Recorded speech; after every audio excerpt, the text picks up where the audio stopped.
तस्मै श्री गुरुवे नमः। श्री चैतन्य मनोभीष्टं स्थापितं येन भूतले स्वयं रूप कदा मह्यं ददाति स्वपदान्तिकम्। वन्देऽहं श्रीगुरुं श्रीयुतापदकमलं श्रीगुरुं वैष्णवांश्च श्रीरूपं सागरजातं सहगना रघुनाथां तं सजीवं साद्वैतं सावधूतं परिजनसहिता कृष्ण चैतन्य देवं श्री राधा कृष्ण पादान् सहगना ललिता श्री विशाखावितांश। हे कृष्णा करुणा सिंधु दीनबंधु जगतपते गोपेश गोपिका कांत राधा कांत नमस्तुते। ताप्त कांचन गौरांगी राधे वृंदावनेश्वरी वृषभानुसुते देवी प्रणमामि हरिप्रिये।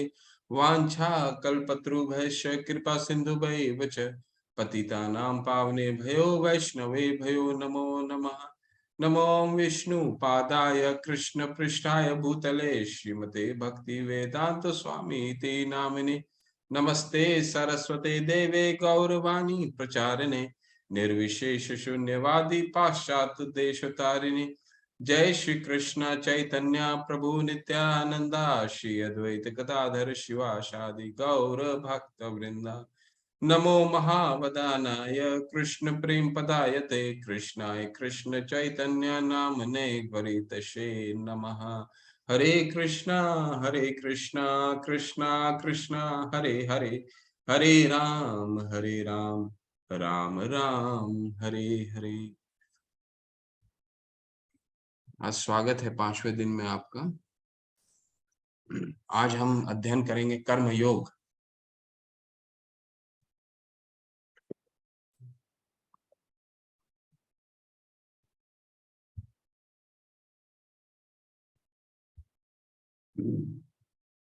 तो आपको ये असमंजस में आप थोड़ा सा असमंजस हुआ होगा आपको कि हमने ये तीसरे अध्याय में भी पढ़ा था कर्म योग। अब दोबारा हम 5वें अध्याय में कर्म योग पढ़ने वाले हैं, तो इसका क्या कारण हो सकता है। तो हमने तीसरे अध्याय में जब दूसरा अध्याय शेष हुआ था, तो दूसरे अध्याय में भगवान ने क्या हमें क्या क्या ज्ञान दिया था। कर्म योग के बारे में बताया था, थोड़ा ज्ञान योग के बारे में बताया था, और फिर बुद्धि योग के बारे में बताया था। तो तीसरे अध्याय में हमने कर्म योग पढ़ा, कल हमने ज्ञान योग पढ़ा। तो कल का थोड़ा सा अवलोकन कर लेते हैं। कल का अध्याय बहुत ही महत्वपूर्ण था, जब हमारा भगवत गीता का इतिहास भगवान बताते हैं कि ये जो इतिहास है, ये भगवत गीता का ज्ञान भगवान ने सबसे पहले सर्वप्रथम किसको दिया था? सूर्यदेव विवस्वान को दिया था। ठीक है, और फिर आप लोग भी थोड़ा पार्टिसिपेट कीजिए। सूर्यदेव विवस्वान ने किसको दिया था ये बताइए। आप लोग में पार्टिसिपेट कर सकते हैं, चैट में डालिए, या फिर आप लोग हैंड रेज भी कर सकते हैं। जी शुभाशीष प्रभु जी, बिल्कुल। पायल माता जी मनु को दिया था जी। मनु ने किसको दिया था?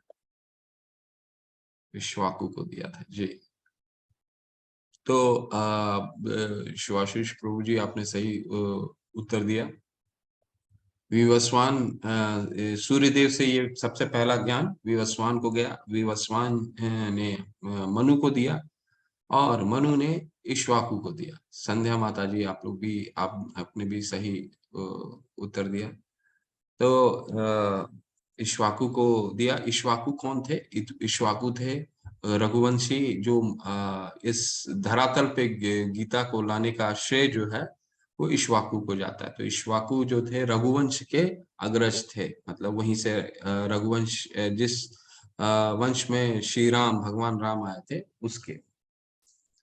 तो फिर हमने क्या जाना? फिर हमने जाना कि ये ज्ञान को लेने की विधि विधि क्या है। तो ज्ञान को लेने की विधि भगवान क्या बताते हैं? एवं परंपरा प्राप्तम इमं राजर ऋषियो विदु स काले ने महता योगो नष्ट परम तपा। तो ये पहले भगवान जब भी भगवान, ये बताना आपका रह गया था मेरा। भगवान जब भी एक श्लोक बोलते हैं, तो पहले में वो प्रॉब्लम डिस्कस करेंगे, दूसरे में उसका उत्तर स्वयं देते हैं।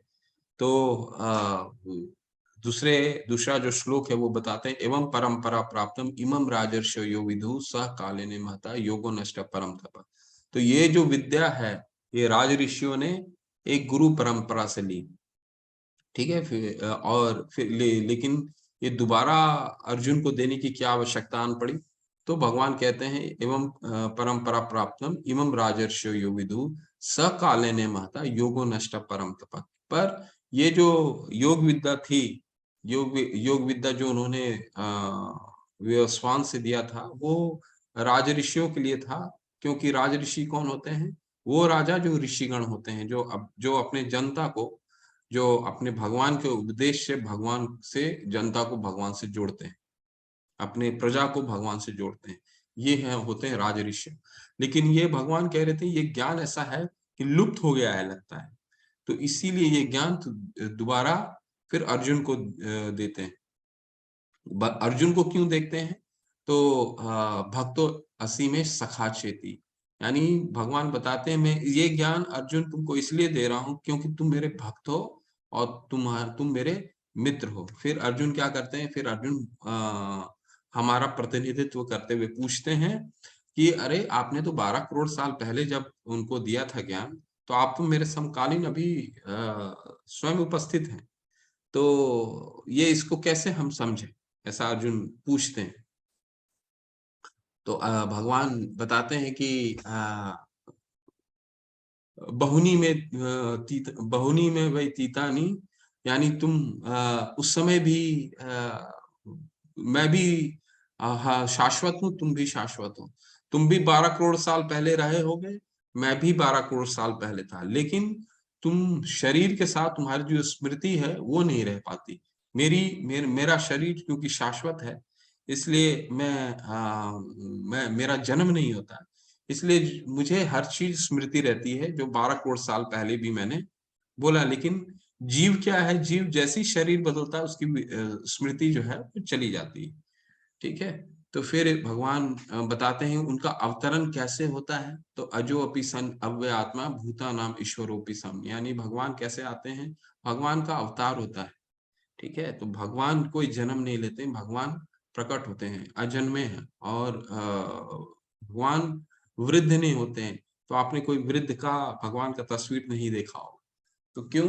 क्योंकि भगवान का जो शरीर है वो दिव्य है। भगवान का जीवों जैसा नहीं है कि उसमें मांस हड्डी और रक्त बहता है। भगवान का शरीर दिव्य है, ठीक है। भगवान का जो वो जब महाभारत के युद्ध में थे तो 125 वर्ष के थे, लेकिन यौ यौ एकदम नवयुवक लग रहे थे, 25 वर्ष के नवयुवक। तो कब होता है भगवान का अवतार, कब होता है? फिर हमने क्या देखा कि वो किस उद्देश्य से वो आते हैं। तो कब होता है उनका? जब धर्म का यदा यदा ही धर्म से ग्लानि भवति भारत अभ्युत्थानम धर्मस्य तदात्मानं सृजाम्यहम्, यानी कि जब धर्म का अधर्म का प्रधानता हो जाता है, धर्म का विनाश हो जाता है, अधर्म का प्रधान हो जाता है, तब भगवान अवतरण लेते हैं, ठीक है। फिर क्यों होता है? भगवान आते क्यों हैं? कल ही वो भी हमने पढ़ा, परित्राणाय साधूनाम विनाशाचाय दुष्कृताम। तो भगवान प्राइमरी एक रीजन के लिए आते हैं, अपने भक्तों को मिलने के लिए आते हैं, अपने भक्तों को सुरक्षा प्रदान करने के लिए आते हैं। सेकेंडरी रीजन होता है विनाशाचाय च दुष्कृताम, यानी दुष्कृतों को मारने के लिए आते हैं, ठीक है। तो उनका ध्येय कभी असुरों को मारने का नहीं रहता है, भक्तों को मिलने के लिए रहता है और उनकी सुरक्षा प्रदान करने के लिए होता है। लेकिन उसके साथ साथ वो दूसरा कार्य भी कर लेते हैं, है ना। तो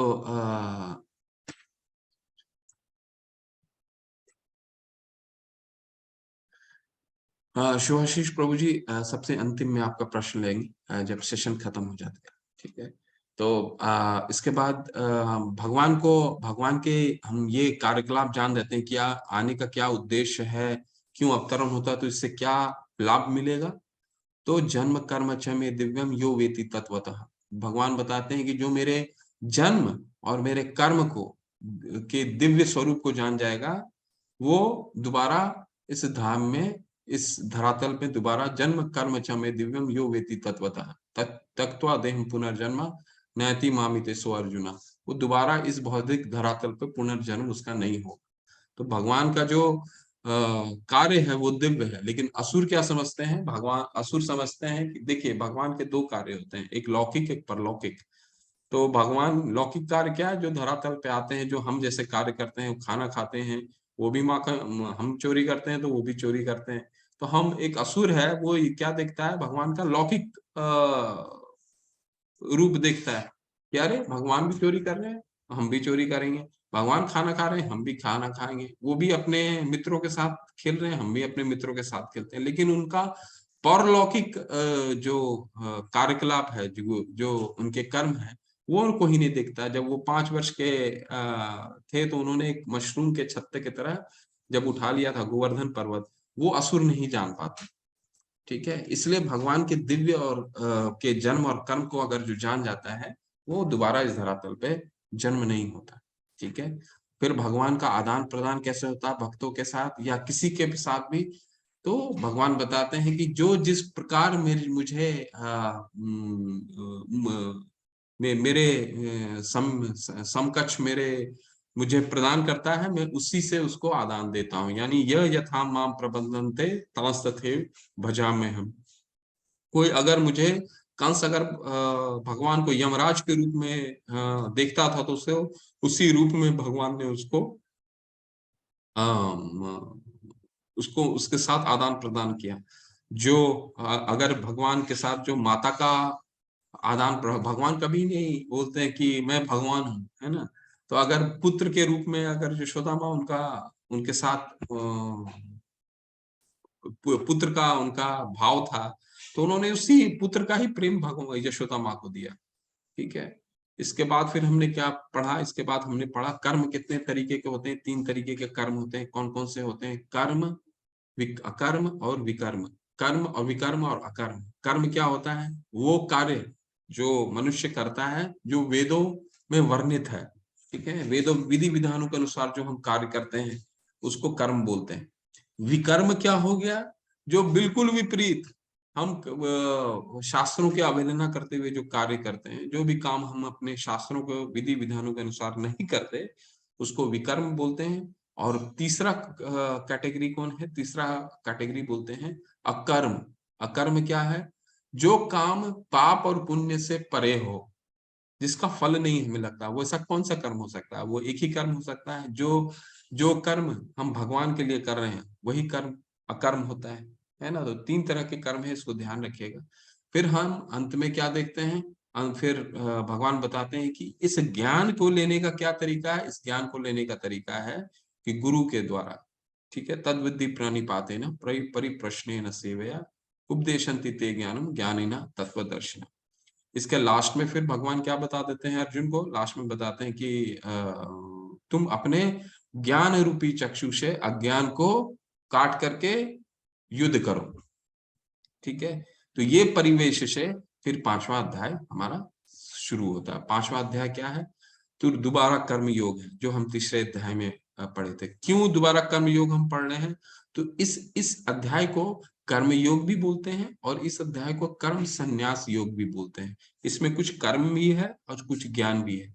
तो दोबारा भगवान को क्या जरूरत आन पड़ा दोबारा कर्म योग समझाने का, जबकि वो तीसरे अध्याय में पढ़े बता चुके थे अर्जुन को। तो समझते हैं। तो ये कुछ अर्जुन की गलतफहमियां हैं जो अर्जुन को इस पूरे अभी तक हमने पढ़ा है, वो आप लोग इसको देख लीजिएगा। इसको हम स्लाइड के साथ पढ़ेंगे तो हम ज्यादा समझ पाएंगे कि इस अध्याय में क्या हो। चौथे अध्याय में भगवान ने क्या किया, चौथे अध्याय में अंत में भगवान ने क्या बोला कि तुम ज्ञान ज्ञान के द्वारा कर्म का त्याग करो, कर्म फल का त्याग करो। ज्ञान लेकर के कर्म फल का त्याग करो, जो कल हमने पढ़ा था। ज्ञान लो, देखिए कर्म क्या क्या मतलब है, कर्म का क्या मतलब, भगवान के लिए निष्काम काम, निष्काम कर्म करना। निष्काम कर्म का करने का क्या मतलब है कि फल को भगवान को अर्पित करना। लेकिन हम किसी को भी अगर ये बता देते हैं कि ये तुम भगवान के लिए फल त्याग करके कर्म करो, तो वो नहीं कर पाएगा, उसके लिए करना मुश्किल होगा। तो उसको करने के लिए क्या करना होगा, उसको भगवान के बारे में जानना होगा, ज्ञान अर्जित करना होगा। जब वो ज्ञान अर्जित करेगा तो उसको भगवान के प्रति आसक्ति बढ़ेगी, तब वो फल का त्याग कर सकता है। इसलिए कर्म के ऊपर आता है ज्ञान। तो कल भगवान ने जब ज्ञान के बारे में बताया और बोला तुम ज्ञान लेकर के कर्म का फल का त्याग करो, तो अर्जुन को क्या कंफ्यूजन हो गया कि अरे अरे ये तो भगवान दोबारा मुझे बोल रहे हैं कर्म का त्याग त्याग त्याग करो। उसने कर्म फल का त्याग नहीं सुना, उन्होंने समझा अर्जुन ने कि भगवान दोबारा ज्ञान लेकर के मुझे कर्म का त्याग करने के लिए बोल रहे हैं। तो यहाँ से इसीलिए ये अध्याय को दोबारा कर्म योग अर्जुन को समझाते हैं कि कर्म योग क्या होता है। जो तीसरे अध्याय में उसको रीइंफोर्स कर रहे हैं, जो तीसरे अध्याय में उन्होंने बताया उसको दोबारा उसको और अच्छे से समझाने की कोशिश कर रहे हैं अर्जुन को। तो देखिए अर्जुन की उलझन क्या है। अर्जुन उवाच संन्यासं कर्मणा कृष्ण पुनर्योगं च संशसि यस्य एतत् योरेकं तन्मे ब्रूहि सुनिश्चितम्। अर्जुन ने कहा है कृष्ण, पहले आप मुझसे कर्म त्याग के लिए कहते हैं और फिर भक्ति पूर्वक कर्म करने का आदेश देते हैं। क्या आप अब कृपा करके निश्चित रूप से मुझे बताएंगे कि इन दोनों से कौन अधिक लाभप्रद है? तो भगवान ने चौथे अध्याय में वही बताया था कि तुम ज्ञान रूपी शस्त्र से कर्म का फल का त्याग करो। लेकिन अर्जुन ने क्या समझा कि भगवान मुझे बता रहे हैं कि ज्ञान से कर्म का त्याग करो, पूर्ण रूप से कर्म का त्याग करो। और अंत में क्या बोलते हैं कि नहीं तुम जाके युद्ध भी करो, अपने ज्ञान के चक्षु से अज्ञान को काट करके युद्ध करो, ऐसा बोलते हैं भगवान। चौथे अध्याय के एंड में हमने पढ़ा था ना कल। तो अर्जुन यही कंफ्यूज हो गए कि भगवान दोबारा ज्ञान के बता करके हमें सन्यास के बारे में तो नहीं बोल रहे हैं। ठीक है। और लेकिन एक एक और विशेष चीज है इस श्लोक में जानने का। यहाँ पे देखिए दूसरे लाइन में दोबारा अर्जुन क्या बोल रहे हैं, यत शेष एतम एतयोर एकम। दोबारा अर्जुन पूछ रहे हैं मेरे लिए क्या शेष कर है। तो भगवान पूरे अर्जुन जो है पूरे गीता में एज अ शिष्य, शिष्य के रूप में सबसे श्रेष्ठ क्या है वही पूछते हैं, प्रेयस्कर कभी नहीं उन्होंने पूछा। तो श्रेयस्कर और प्रेयस्कर में आपको हमेशा ध्यान रखना होगा। तो हमें जो गीता का जो ज्ञान है, हमारा गीता का जो ज्ञान है, पहले दिन ही मैंने आपको जो बताया था कि हमारा गीता का ज्ञान प्रेयस्कर से लेकर के श्रेयस्कर का जर्नी है। और हमें सिर्फ अर्जुन का नक्शे कदम पे अपना कदम बढ़ाना है। जिस तरह अर्जुन चल रहा है उसी तरह हमें चलना है। तो अर्जुन हमेशा अपने गुरु से क्या मांग रहा है, मेरे लिए जो श्रेष्ठकर हो, जो मेरे लिए भविष्य में मेरे लिए अच्छा होगा वो मुझे बताइए। मुझे आज जो चीजें अच्छी लगने वाली हैं वो चीज मुझे मत बताइए, प्रेस करना मत बताइए। ठीक है। तो चलिए भगवान क्या बोलते हैं पढ़ते हैं। श्री भगवान उवाच संन्यासः कर्म योगेश श्रेयस कुरावभौ त्यायस्तु कर्म संन्यासात् कर्म योग विशिष्यते। श्री भगवान ने उत्तर दिया, भक्ति के मुक्ति के लिए तो कर्म का परित्याग तथा भक्ति में कर्म कर्म योग दोनों ही उत्तम है, किंतु इन दोनों में से कर्म के परित्याग से भक्ति युक्त कर्म श्रेष्ठ है। तो भगवान कह रहे हैं क्या, आप भी कंफ्यूज हो गए हैं कि अरे यहाँ भगवान कर्म का परित्याग भी बोल दिए और कर्म योग भी बोल दिए, दोनों चीजें कैसे बोल दी हैं भगवान? दोनों दोनों बोल रहे हैं कि अच्छा है, लेकिन बोल रहे हैं दोनों में से कर्म योग अच्छा है। तो यहाँ पे भगवान जो परित्याग की बात कर रहे हैं, कर्म की परित्याग की बात कर रहे हैं, वो उस अवस्था में बात कर रहे हैं जब हमारा हृदय जो है वो बिल्कुल शुद्ध हो गया हो। जैसे हमने तीसरे अध्याय में पढ़ा था कि अगर हम संन्यास ग्रहण करने जाते हैं और अपनी इंद्रियों को कृत्रिम आर्टिफिशियल तरीके से उसको इंद्रियों को रोकते हैं, कहीं हम ऐसी जगह चले जाते हैं जहाँ पे कुछ हमारे इंद्रिय भोग के लिए कुछ सामग्री उपलब्ध ही ना हो, तो स्वतः ही आप कुछ इंद्रिय भोग नहीं करेंगे।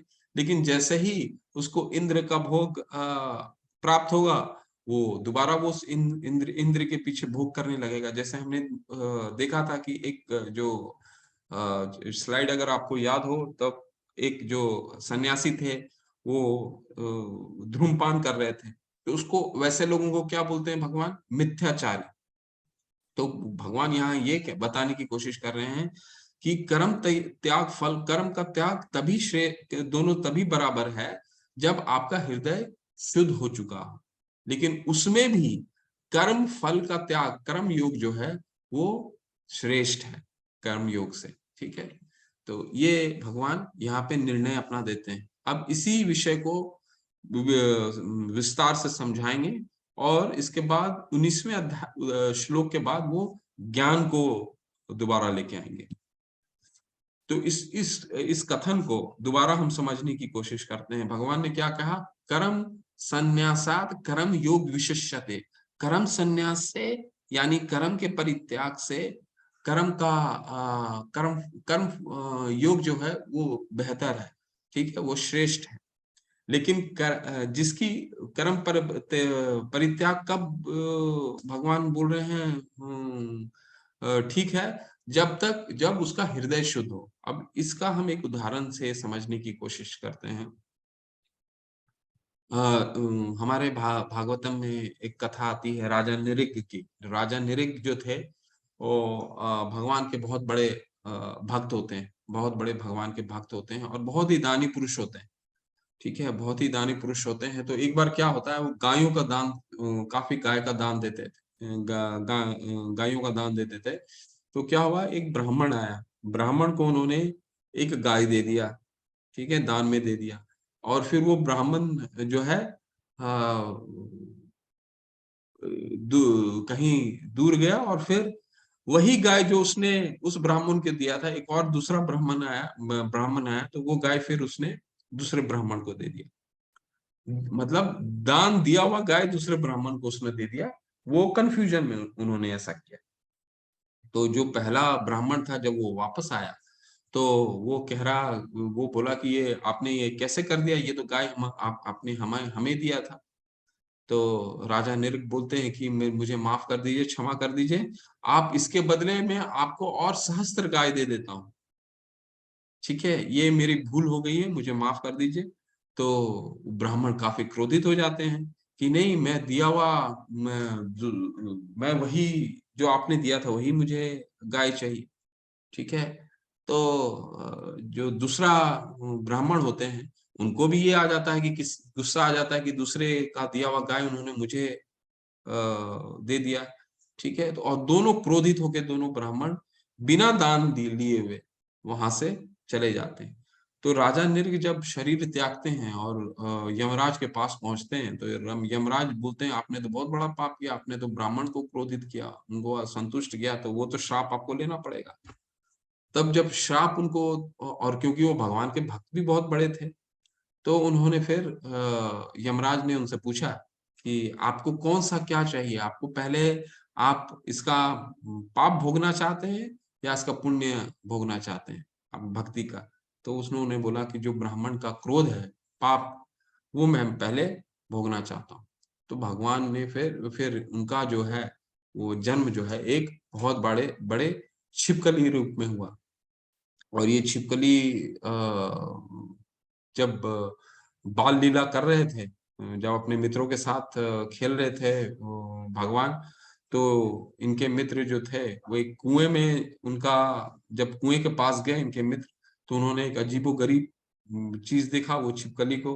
तो भगवान को बुला करके लेके आए, और भगवान तो समझ गए थे, उन्होंने सिर्फ हाथ दिया, हाथ दे करके जब छिपकली को बाहर निकाला, तो वो एक राजा के रूप में आ गया। उन्होंने सारा आप बीती सुनाया कि मैं एक ब्राह्मण को क्रोधित किया था, जिसके वजह से मुझे ये शरीर प्राप्त हुआ। तो कहने का तात्पर्य ये है कि अगर हमारा हृदय शुद्ध नहीं है और हम कोई भी पुण्य कार्य भी कर रहे हैं, ठीक है, तो हमारा वो फिर हमारा सन्यास जो है वो मिथ्याचारी कहलाता है। जैसे राजा निरिक के केस में हुआ, क्योंकि वो पुण्य कार्य तो कर रहे थे, लेकिन फिर भी वो दोषी हो गए यहाँ पे, है ना। तो ये भगवान कहते हैं कर्म संन्यासात कर्म योग विशिष्यते। आगे चलते हैं, बहुत अच्छा श्लोक है ये भी। ये श्लोक आता है भक्ति रसामृत सिंधु का। पाप किंचिंत्या बुद्ध्या हरि संबंधी वस्तुना मुमुक्षमी परित्यागो वैराग्यम फल्गु कथयेत। जब लोग भगवान से संबंधित चीजों के मुक्ति को प्राप्त करने के लिए उत्सुक होते हैं तथा उन्हें भौतिक होने के लिए सोचना उनके त्याग को अधूरा कहा जाता है। देखिए, हम त्याग कोई चीज को हम त्याग कब कर सकते हैं? जब वो वस्तु हमारी हो। कोई भी वस्तु हमारी होगी तभी तो हम त्याग कर सकते हैं। ठीक है, अगर वो वस्तु हमारी है ही नहीं तो हम उसकी कैसे त्याग कर सकते हैं? ठीक है, तो ईशोपनिषद में एक श्लोक आता है, बहुत ही सुंदर श्लोक है। ईशावास्यमिदं सर्वम यत् किंचित्या जगतम जगत यत् किंचिया जगत्याम जगत तेन तक्तेन भुजिंतम माम गृधतस्यम गृधकस्यम शिवदम धनम ईशावास्यमिदं सर्वम यत्किंचिन जगत्याम जगत तेन तक्तेन भुजंतम माम गृधकस्या शिवदम धनम। यानी ये जगत में जितनी भी चीजें वस्तु हैं ये मेरी हैं, ये भगवान का है। ठीक है, ये भगवान का है और हमें भगवान ने जितनी चीजें दी हैं वो हम उतना ही ग्रहण कर सकते हैं, उससे ज्यादा हमको ग्रहण हम नहीं कर सकते। ऐसा एक श्लोक, बहुत सुंदर श्लोक है।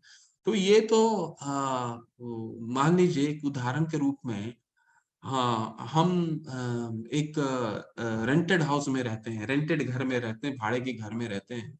ठीक है, तो भाड़े के घर में रहने के बाद क्या हम अपने मकान के मालिक को बोल सकते हैं क्या कि मैं आपके घर को त्याग करके जा रहा हूँ? नहीं बोल सकते, क्योंकि वो घर हमारा है ही नहीं। तो ये जगत में हमारा कुछ भी नहीं। हम सोचते हैं कि हमने ये घर बनाया है, हमने हमारी ये चीजें हैं, तो क्या ये आपके साथ जीवन भर रहने वाली है? आपका घर कुछ भी आपके साथ नहीं रहने वाला। तो ये सारा, ये वस्तु, ये सारा भगवान बोलते हैं ये सारा जो वस्तु है, जड़ वस्तु हो या चेतन वस्तु हो, सब मेरे से ही उद्भूत होता है। ये सब मेरी चीजें हैं। तो जब सारी वस्तु भगवान की है तो हम उसको भगवान से हम उसको त्याग कैसे कर सकते हैं? ये तो भगवान का ही है। हम क्या कर सकते हैं? हम भगवान की वस्तु को भगवान की सेवा में लगा सकते हैं, हम उसको त्याग नहीं कर सकते। इसीलिए भगवान यहाँ कह रहे हैं सन्यास, तो सन्यास का मतलब अधूरापन है, अपूर्ण है, क्योंकि हम अब हमारी कोई भी चीज है ही नहीं जिसका हम त्याग कर सकते हैं। सारा वस्तु भगवान का है, तो हम सबसे अच्छा क्या कर सकते हैं? जिनका जो वस्तु है वो उनकी ही सेवा में हम लगा सकते हैं। तो ये बहुत सुंदर श्लोक है, ये गीता का नहीं, भक्ति रसामृत सिंधु का है ना।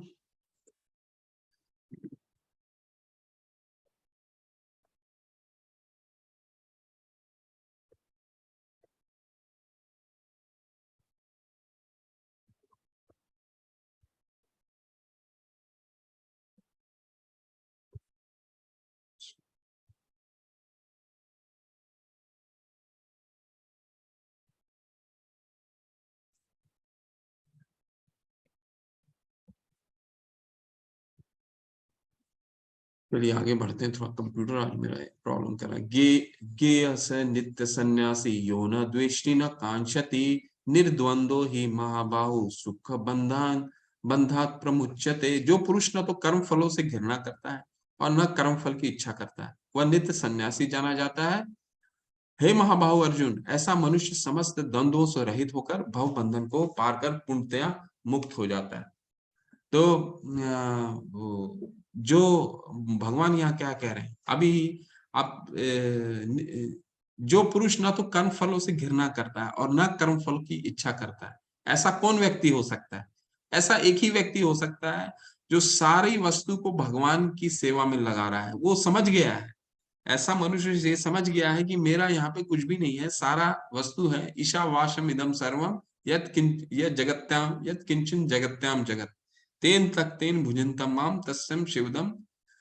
ठीक है, तो ये भगवान वो जान चुका है कि सारी वस्तु जो है वो भगवान की है, तो मैं भगवान की सेवा में लगा रहा है। तो ऐसे लोग, ऐसे व्यक्ति को ना किसी फल का घृणा रहेगा, ना ही उसकी फल की इच्छा रहेगी, क्योंकि वो तो मालूम है वो तो भगवान की प्रसन्नता के लिए सारा कार्य कर रहा है ना। तो तो यहाँ पे ये श्रेष्ठ सिद्ध हो रहा है कि कर्म योग या कर्म संन्यास में क्या श्रेष्ठ है, तो कर्म फल का त्याग श्रेष्ठ है, कर्म नहीं, कर्म का त्याग श्रेष्ठ नहीं। इसका उदाहरण एक और देखने की समझते हैं। एक बहुत ही हम हरिदास ठाकुर नामाचार्य, जिनका हमारे बहुत बड़े आचार्य हैं हमारे परंपरा के, तो इनका नाम ही था नवाचार्य। इन्होंने ये 3 लाख माला किया करते थे रोजाना। तो इनका एक कथा इससे जुड़ने की कोशिश करते हैं, क्योंकि ये तो भगवान की सेवा में इतने उद्यम थे कि ये ना ही इनको किसी फल की आशा थी और ना ही किसी इससे ना घृणा करते थे। तो क्या था, जिस राज में रहते थे ये, उस राज के राजा का नाम था रामचंद्र खान। तो रामचंद्र खान जो थे इनसे काफी ईर्ष्या करते थे। तो इनका ध्यान भटकाने के लिए उन्होंने क्या किया, उन्होंने ये काफी माला भगवान की भक्ति करते थे, माला करते थे। तो इन्होंने एक वैश्या की मदद ली, जिनका नाम था हीराबाई।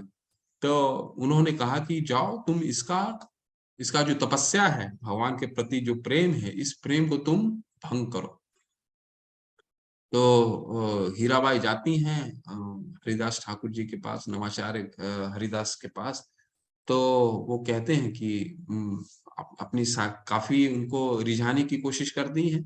तो नवाचार्य बोलते हैं कि नहीं, तुम अभी बैठो, रात के समय शाम के समय जाती, तुम अभी बैठो, मेरा थोड़ा सा माला बाकी है, मैं माला करके तुमसे बात करता हूँ, तुम जो मुझसे बात करने आई हो मैं तुमसे बात करता हूँ। तो नामाचार्य अपना नाम लेते रहते हैं, भगवान का नाम का जप करते रहते हैं, करते करते पूरा लगभग रात बीत जाता है। और हीरा भाई काफी रिझाने की कोशिश करती हैं, फिर भी वो कहते नहीं, तुम अभी थोड़ा सा अभी बैठो, मैं अभी मेरा नाम जो है, नाम जप रह गया है, वो कंप्लीट करके मैं आपसे बात करता हूँ। तो ऐसे दुखी होकर के जब सुबह हो जाती है, तो वो राजा के पास जाती कि ऐसा ऐसा हुआ राजा, आप बताइए मैं क्या करूं। तो बोली नहीं, आप दोबारा इस पे आप कोशिश करो, अगले दिन दोबारा जाओ। फिर वो जाती हैं उनके पास। वो जाती हैं तो जाने के बाद फिर नामाचार्य जो हैं वो दोबारा जप करते होते हैं। बोलते हैं नहीं, बस कल मेरे से भूल हो गया, आज मेरा माला करीबन पूर्ण होने को आया है, आपसे जरूर बात कर लूंगा, आप बैठो। ठीक है, तो दोबारा वो उसी तरह अपना सारा रात्रि जो है भगवान का नाम पे जप करते रहते हैं। और जो हीराबाई जो हैं वो अ, उनसे कोई बातचीत नहीं होती। और तीसरा दिन जब होता है, तो जो हीराबाई होती हैं वो उनके चरणों में अपना सर दे करके उनकी अपना शिष्यता जो है वो ग्रहण करती हैं, बोलती हैं मुझसे बहुत बड़ा भूल हो गया प्रभु जी, और मैं आपकी शिष्य हूँ, और आज से आप मुझे जो आदेश दें, मैं आपका ध्यान भंग करने आई थी, लेकिन आपसे मैं आपकी शिष्य हूँ। तो कहने का तात्पर्य ये है इस कथा से कि अगर भगवान का जो भक्त है, वो अपने सारी इंद्रियों को, अपने सारे कर्म को भगवान की सेवा में लगा रखा है, तो वो ना किसी से घृणा करता है, यानी उनके सामने कोई भी किसी तरह का कार्य करने आ रहा हो तो वो घृणा भी नहीं करता है, ना ही उस चीज की इच्छा कर रहा है। जैसे नामाचार्य जो थे, उनको कितनी भी रिझाने की कोशिश की, ठीक है, तो उनका कुछ नहीं, वो क्योंकि उनकी सारी इंद्रियां भगवान की सेवा में लगी हुई थी, तो वो बिल्कुल ही क्षुब्ध नहीं हुए। तो इस कथन को समझाने के लिए ये दोबारा एक श्लोक और आपको बताते हैं। ब्रह्मण्यधाय कर्माणि संत्यक्त्वा करोति यः लिप्यते स पापेन पद्म पत्राविभाषः। जो व्यक्ति कर्म फलों की परमेश्वर को समर्पित करके आसक्ति रहित होकर अपना कर्म करता है, वो पाप कर्मों से उसी प्रकार अप्रभावित रहता है जिस प्रकार कमल पत्र जल से अस्पृश रहता है। यानी देखिए प्रभुपाद जी, देखिए हम लोग पिछले जैसे हमने उदाहरण में देखा कि नमाचार्य जी को कितना भी उन्होंने रिझाने की कोशिश करी, वो कमल का जो फूल होता है, कमल का फूल जल में होने के बावजूद उससे जल से छूती नहीं है। ठीक है, उसी तरह कृष्णा भावना भावित में जो व्यक्ति भगवान की सेवा में अपनी सारी कर्मों को लगा के रखा, फल को लगा के रखा है, वो ना ही किसी चीज का उसे कोई भी चीज उसको डिस्टर्ब नहीं करता। अब जैसे प्रभुपाद जी जब अमेरिका में अपने गुरु का प्रचार करने गए थे, कल भी मैंने ये उदाहरण दिया था आपको, तो उनको जब गए थे तो जाने से पहले उनके कई मित्र ने बोला कि जब आप अमेरिका जा रहे हो तो वहां के आपको कल्चर को अपनाना पड़ेगा, नहीं तो वहां से आप अपने शिक्षा का आप प्रकाशना नहीं बढ़ा सकते। तो प्रभुपाद जी कहते हैं मैं अपना कल्चर अपनाने नहीं जा रहा हूँ, मैं अपना ज्ञान उन्हें बांटने जा रहा हूँ, मैं उनको अपना कल्चर सिखाने जा रहा हूँ। ठीक है। तो जो कृष्णा भावना भावित व्यक्ति होता है वो किसी से कमल के समान हमेशा रहता है, उसको कभी भी उसको उसका कमल जैसे जल उसको स्पर्श नहीं करता। उसी तरह एक कृष्णा भावना भावित व्यक्ति को जल उसकी कोई भी पाप या पुण्य या उसको कोई स्पर्श नहीं करता। ये एक और उदाहरण देखते हैं। हनुमान ने लंका को भगवान राम को भेंट के रूप में जलाया, उनकी शक्ति के प्रदर्शन के रूप में नहीं। वह अपने कर्म के फल से नहीं जुड़ा था। इसने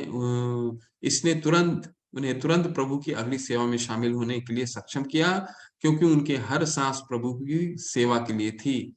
हमें अपनी उपलब्धियों को कृष्ण के चरण कमलों पर रखना चाहिए ताकि इसके लगाव से छुटकारा मिल सके। तो जिस तरह हनुमान जी, जबकि सिद्धियों के अष्ट सिद्ध निधि के दाता, हम पढ़ते हैं ना हनुमान चालीसा, अष्ट सिद्ध निधि, उनके अष्ट सिद्धि, कितने सिद्धियां थी उनके पास, फिर भी वो भगवान अपना सिद्धि दिखाने के लिए उन्होंने लंका दहन नहीं किया था। उन्होंने भगवान के प्रेम दिखाने, अपने भक्ति दिखाने के लिए वो कार्य करा था। इसलिए आज जब भी हम भगवान राम का हम पूजन करते हैं, उनका सबसे परम भक्त हनुमान जी का उसी तरह हम पूजा करते हैं, है ना। तो तो हमें कर्म होता क्या, हमें कर्म नहीं बांधता, हमें बांधता क्या है, हमारी चेतना हमें बांधती है ना। ये अब ये आप थोड़ा सा एक वीडियो देखिए, अच्छा लगेगा आपको वीडियो, कि प्रभुपाद जी जब प्रभुपाद जी अमेरिका में अपना सर्वप्रथम कीर्तन किए, ये वही कीर्तन है, और किनके बीच कर रहे हैं, ये उन हिप्पियों के बीच में कर रहे हैं जो सबसे अशुद्ध माने जाते थे, जो कल मैंने 2-3 दिन पहले भी बताया था, वियतनाम वॉर से आए थे और सबसे क्लिष्ट लोग, जो हर तरह के घृणित कार्य करते थे, उनके बीच में इन्होंने कीर्तन किया, और ये उनसे बिल्कुल छूते नहीं हुए। तो इस वीडियो को सुनिए थोड़ा सा।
ओके,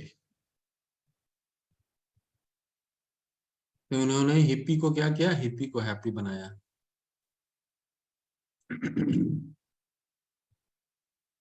चलिए, अब तक हमने क्या पढ़ा, अब तक हमने पढ़ा कि कर्म संन्यास कर्म योग विशिष्यते, भगवान बताते हैं कि कर्म संन्यास से कर्म योग जो है वो श्रेष्ठ है।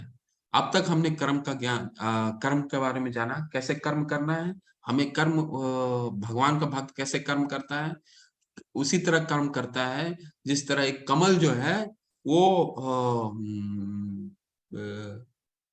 पानी में रहकर भी पानी से अछूता नहीं होता। वो सारा कार्य भौतिक जगत जिस तरह भौतिक हम करते हैं, वो भक्त भी वही करता है। सब्जी लेने जाता है, दूध लेने जाता है, सारे कार्य करता है, लेकिन उसका सारा कार्य भगवान के लिए होता है। वो सब्जी लेने जाता है, तो वो इसलिए सब्जी लेने जा रहा है ताकि आज मैं अच्छा से सब्जी बनाऊं और भगवान को भोग चढ़ाऊं, और भगवान को भोग चढ़ा करके प्रसाद ग्रहण करूं।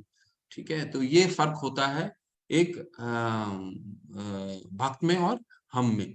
ठीक है, तो वो सारा कार्य भगवान के लिए, भगवान को अर्पित करते हुए करता है। अब तक हमने कर्म के बारे में जाना, अब थोड़ा ज्ञान के बारे में जानेंगे। ज्ञान, जो व्यक्ति ज्ञानी हो जाता है उसका क्या, वो उसकी पहचान कैसे करते हैं? तो ये बहुत ही सुंदर श्लोक है, इस पर चर्चा करेंगे। विद्या विनय संपन्ने ब्राह्मणे गवि हस्तनि शुनि चैव शपाके च पंडिता समदर्शिना। विनम्र साधु पुरुष अपने वास्तविक ज्ञान के कारण एक विद्वान तथा विनीत ब्राह्मण, गाय, हाथी, कुत्ता तथा चंडाल को समान दृष्टि या संभाव से देखता है। तो ज्ञानी व्यक्ति क्या है? विद्या विनय संपन्न है, ब्राह्मणे गवि हस्तनि। एक ज्ञानी व्यक्ति वही है क्योंकि वो तत्व का ज्ञान हो गया, उसको मालूम चल गया है कि आत्मा और शरीर क्या है, और उसको ये भी ज्ञान हो गया है कि हर एक जीव में परमात्मा विद्यमान है। ठीक है, सर्वस्व चाहम हृदय सन्निविष्टो। तो हर एक में परमात्मा रहते हैं, हर एक जीव में। शरीर अलग हो सकता है, शरीर मेरा मनुष्य का हो सकता है, किसी का शरीर शेर का हो सकता है, किसी हाथी का हो सकता है, चंडाल का हो सकता है, लेकिन सबके शरीर में दो आत्मा और परमात्मा परमात्मा रहते हैं, ये उसको ज्ञात हो गया है। तो वो सबके लिए समान भाव रखता है।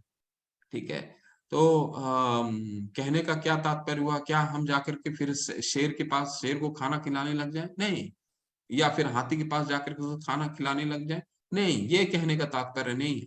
कहने का तात्पर्य ये है कि हम सबको भगवान के जीव के रूप में उसको देखें, सबको समान दृष्टि से देखें। किसी को इसीलिए जो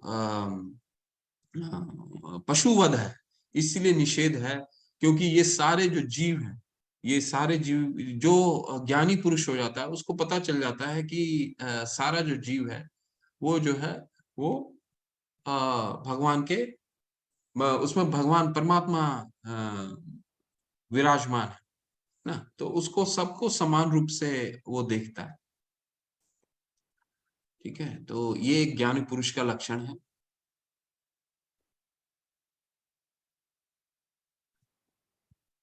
आगे बढ़ते हैं।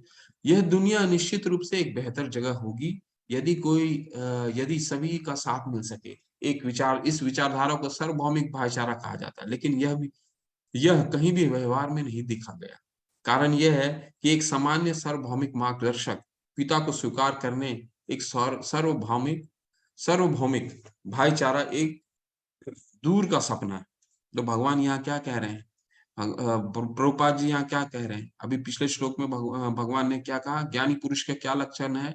विद्या विनय संपन्ने ब्राह्मणे गवि हस्तनि सुनी चैव सपाके च पंडिता समदर्शिना। हम जिस दिन ये जान जाएं कि सारे जीव जो हैं वो हमारे पिता एक ही हैं, पिता एक ही हैं, तो यहाँ पे प्रभुपाद जी क्या समझाने की कोशिश कर रहे हैं? प्रभुपाद जी समझाने की ये कोशिश कर रहे हैं कि दूसरे जब विश्व युद्ध हुआ था, सेकेंड वर्ल्ड वॉर, तो उसके बाद विश्व शांति के लिए एक संगठन का एक संस्था का संगठन किया था जिसको बोलते हैं यूनाइटेड नेशन। आप लोग सब संयुक्त राष्ट्र, सब लोग आप जानते होंगे। तो इनका कार्य क्या कार्य था? इनका कार्य यही था कि सब पूरे सारे देशों के बीच में एक समन्वयता और मित्रता और शांति बनाया जा सके। लेकिन क्या वो सब सफल हो पाए? नहीं सफल हो पाए। अगर वो सफल होते तो आज दो देशों के बीच में अभी आज लड़ाई नहीं हुआ होता, जो हम आज 2-3 महीने, एक 6 महीने 8 महीने से दो देशों के बीच लड़ाई देखते हैं, या फिर हमारे और कई देशों के बीच में लड़ाई चलता है। तो अगर एक राष्ट्र, अगर वो संस्था सफल होती तो इस तरह का युद्ध नहीं होता। तो प्रभुपाद जी क्या बताते हैं, ये कब सफल हो सकता है? जब हम ये जाने कि हमारे जब पिता हैं, अहम बीज प्रदत्त पिता, ठीक है, पितामह से जगतो माता धाता पितामह, यानी हमें अगर ये पता चल जाता है कि हमारे जो पिता हैं वो एक ही हैं, तब हम ये भाईचारा ला सकते हैं, ठीक है। तब ये प्रभुपाद जी ये बताने की कोशिश कर रहे हैं। और हमारे सबके पिता तो भगवान श्री कृष्ण ही है, ठीक है। पितामह से जगतो 9वें अध्याय में हम पढ़ेंगे, पितामह से जगतो माता धाता पितामह। और प्रभुपाद जी ने ये नहीं सिर्फ उन्होंने बोला नहीं, उन्होंने ये करके भी दिखाया। इस्कॉन के सारे संस्थाओं में जाकर के देख लीजिए, कई देशों के लोग एक साथ मिल करके एक जगह रहते हैं और बड़े समन्वय के साथ और शांति से और बहुत ही हर्ष उल्लास के साथ भगवान की सेवा करते हैं। क्यों? क्योंकि उन्हें ज्ञान हो गया है कि वो सारे जो हैं वो सभी उनके पिता सबके एक ही हैं, ठीक है। और यही प्रभुपाद जी चाह रहे हैं कि पूरे विश्व में अगर ये हमें पता चल जाएगा कि सबके पिता भगवान हैं, तो फिर क्या हिंदू और क्या मुस्लिम, क्या अमेरिकन और क्या अंग्रेज और क्या ये सारे मिल करके एक साथ रहेंगे, ऐसा प्रभुपाद जी बताने की कोशिश कर रहे हैं। तो भगवान कृष्ण को वह पिता होना चाहिए, ऐसा बताते हैं।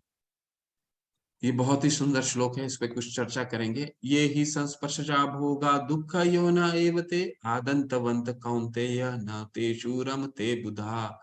बुद्धिमान मनुष्य दुख के कारणों में भाग नहीं लेता, जो कि भौतिक इंद्रियों के संसर्ग से उत्पन्न होता है। एक एक शब्द अच्छे से पढ़िएगा। बुद्धिमान मनुष्य दुखों के कारणों में भाग नहीं लेता, जो कि भौतिक इंद्रियों के संसर्ग से उत्पन्न होते हैं। हे कुंती पुत्र, ऐसे भोगों का आदि तथा अंत होता है, अतः चतुर व्यक्ति उनमें आनंद नहीं लेता। तो कुछ उदाहरण से साथ समझते हैं, इसके बाद फिर अब देखिए एक ऐसे कीड़ा होता है जिसको रोशनी से बहुत लगाव होता है ना। तो आप वो देखे होंगे, ऐसे कीड़े क्या करते हैं, जहां भी लाइट जलता होता है उसके तरफ आकर्षित होते हुए जाते हैं, और सुबह आप देखेंगे कि वो मरे हुए पाए जाते हैं, है ना। तो वो क्या हुआ उनके साथ कि उनके उनके आंखों जो देखने की क्षमता है, देखने से आकर्षित हुए, और फिर वो जो सुख की अनुभूति लेना लेना चाह रहे थे, वो सुख की अनुभूति जो है वो क्षण भंगुर था, वो क्षणिक था, जो यहाँ बोल रहे हैं ना, आदंतवंत कौन्तेय, यानी उसका एक सीमा होता है, ठीक है। तो वो गया और उसकी मृत्यु हो जाती वो, ठीक है। या फिर आप हिरन के वो आप देख लीजिए, हिरन जो है उसका शिकार करना बहुत मुश्किल है, वो बहुत तेज भागता है। तो शिकारी क्या करता है, अगर उसको पकड़ना है तो क्या करता है, तो एक विसल बजाता है हमेशा। आप उसको एक साउंड से बहुत लगाव होता है हिरन को। तो शिकारी आप देखिएगा तो क्या करता है, वो एक तरीके का विसल बजाता है, और विसिल बजाने से फिर वो आकर्षित होता है। यहाँ पे उसको आकर्षण, हिरन को किसी से आकर्षण हुआ, सुनने से, ईयर से, उसके कान उसको आकर्षित किया, और वो आकर्षण जो था, जो क्षण भंगुर उसको खुशी जो मिलना था, वो खुशी उसका अंत का कारण बनता है, ठीक है। तो हमने दो उदाहरण देखा, पहले एक कीड़े का उदाहरण देखा जो अपने दृष्टि के द्वारा आकर्षित होता है और फिर अंत होता है, और दूसरा हिरन का देखा जो अपनी सुनने का कारण वो आकर्षित होता है, उसका अंत होता है। या फिर आप एक मधुमक्खी का देखिए, ठीक है। मधुमक्खी किससे आकर्षित होता है, फूल के में जो नेक्टर होता है तो उससे आकर्षित होता है, और जब उसे पता नहीं रहता, फूल जो है उसके पास नेक्टर के पास आने नहीं देती है उसको, और नहीं आने देती है, तो वो फिर वो पानी में गिर जाता है। एक और उदाहरण देखते हैं। तो अब जैसे मछली हो गया, ठीक है। मछली को आप आकर्षित कैसे कीजिएगा, मछली को डालते हैं ना, वो भोजन डालते हैं, ठीक है ना। वो जो पकड़ने वाले मछली को पकड़ने वाले हैं, वो भोजन डालते हैं, ठीक है। भोजन में वो डालते हैं, उनको पकड़ लेते हैं, जिससे उनको आकर्षित हुआ। यहाँ जीभ से उनको मछली को जीभ से आकर्षण हुआ, ठीक है, आकर्षित हुए, फिर उसी कारण वो पकड़ लिए और फिर उनको अपना भोजन बनाते हैं। चाहे आप जंगली हाथी का एक उदाहरण ले लीजिए। अब जंगली हाथी को अगर पकड़ना हो, इसका जो शिकारी है इसको पकड़ना अगर चाहता हो तो क्या करता है, क्या करता है कि हथनी को वो एक पेड़ में बांध देता है, और सामने वो गड्ढा खोद देते हैं और गड्ढे के ऊपर जो पत्तल होते हैं, पत्ते होते हैं, सूखे पत्ते वो बिछा देते हैं, ठीक है, ताकि वो जो हाथी है, पागल हाथी है, उसको आकर्षण किससे हुआ? उसको आकर्षण एक हथनी से हुआ। वो दौड़ा भागा चला आता है और फिर वो गड्ढे में जो पत्ते बिछे हुए गड्ढे होते हैं उसमें वो गिर जाता है और जो शिकारी है उसे पकड़ लेता है। तो कहने का क्या तात्पर्य है कि हम जो है ये ऐसे ही छोटी-छोटी खुशियों के पीछे भागते हैं जिसका एक अंत होता है। अब इसका क्या इसको हम अपने रूप में कैसे आप देखिएगा कि कोई भी खुशी हम पकड़ने जाते हैं, या तो खुशी का अंत होता है या खुशी मनाने वाले का भी अंत हो जाता है। तो भगवान यही बताने की कोशिश कर रहे हैं कि ये ही संस्पर्शा भोगा दुःख यो न एवते आदंतवंत कौन्तेय न तेषु रमते बुधा। जो बुधा है, बुधा कौन है? बुद्धिमान। बुद्धिमान व्यक्ति ये समझ में आ जाता है उसको कि ये जो खुशियां आने आई हैं, इसका आदंतवंत, इसका आदि और अंत है, इसका अंत होने वाला है। कोई भी आप खुशी ले लीजिए, उसका अंत होना ही है। ठीक है, हमें जो भी खुशहाल मिलता है, खुशियां मिलती हैं, उसका अंत होना ही होना है। हम जैसे कल भी उदाहरण मैंने दिया था, एक कक्षा में पढ़े बहुत विद्यार्थी, तेज विद्यार्थी है, अगर वो उसको खुशी, अगर वो उत्तीर्ण करता है, ठीक है, उसको बहुत खुशी हो गया वो, तो अगर उसका खुशी शाश्वत रहता तो जीवन भर वो खुश रहता। तो 3 महीने बाद दोबारा उसको नए कक्षा के लिए, नई परीक्षा के लिए मेहनत करनी पड़ती। ठीक है ना? तो बुद्धिमान जो मनुष्य है वो क्या करता है, ये उन खुशियों में भाग नहीं लेता है जिसका आदि और अंत होता है, जैसे इन उदाहरणों के साथ हमने बताने की कोशिश करी।